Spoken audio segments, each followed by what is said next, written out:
আমাদের নিজেদের জ্বালানি সক্ষমতা বাড়াতে পারি সেই কার্যক্রম সামনেই শুরু হবে।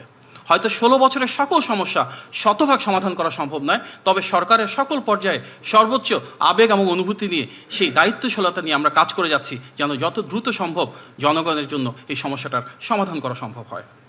সরকার দায়িত্ব নেওয়ার পর মধ্যপ্রাচ্যের যুদ্ধের কারণে গ্যাস এবং বিদ্যুতের যে বৈশ্বিক সংকট একটা পর্যায়ে আমাদের এখানেও তার প্রতিফলন হয়। আমরা দেখেছি গ্যাসের কিছু সমস্যা গত কয়েকদিন ধরে, এটি আমরা গভীরভাবে উপলব্ধি করি এবং সেখানে মাননীয় প্রধানমন্ত্রী স্বয়ং বলেছেন যে বহুমুখী উদ্যোগ গ্রহণ করা হয়েছে।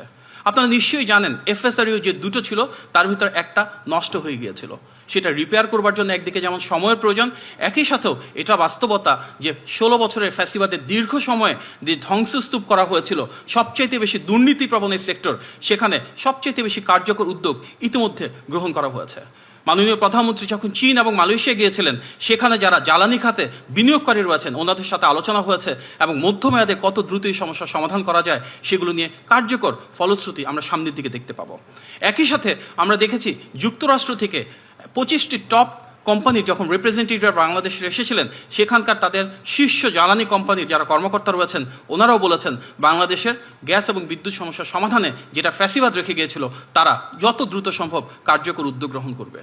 আমাদের মাননীয় প্রধানমন্ত্রী জনাব তারেক রহমান ইতিমধ্যে সরাসরি মালয়েশিয়ার মাননীয় প্রধানমন্ত্রী জনাব আনোয়ার ইব্রাহিমের সাথে কথা বলেছেন এবং ওনাদের পেট্রোনাসের মাধ্যমে গ্যাসের সমস্যা সমাধানের জন্য ইতিমধ্যে যথেষ্ট প্রোগ্রেস হয়েছে।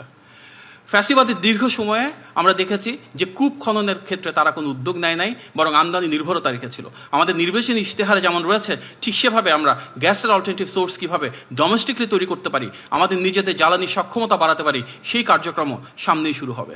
হয়তো 16 বছরের সকল সমস্যা শতভাগ সমাধান করা সম্ভব নয়, তবে সরকারের সকল পর্যায়ে সর্বোচ্চ আবেগ এবং অনুভূতি নিয়ে সেই দায়িত্বশীলতা নিয়ে আমরা কাজ করে যাচ্ছি, যেন যত দ্রুত সম্ভব জনগণের জন্য এই সমস্যাটার সমাধান করা সম্ভব হয়।